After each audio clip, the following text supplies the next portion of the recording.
Assalamualaikum, salam hibah, salam satu Malaysia.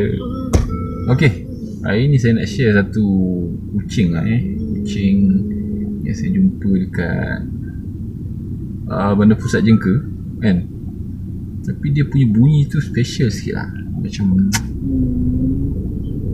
burung tau bunyi dia. First time lah dengar, tak tahulah kalau korang biasa dengar bunyi yang macam ni kan. Jom kita dengar.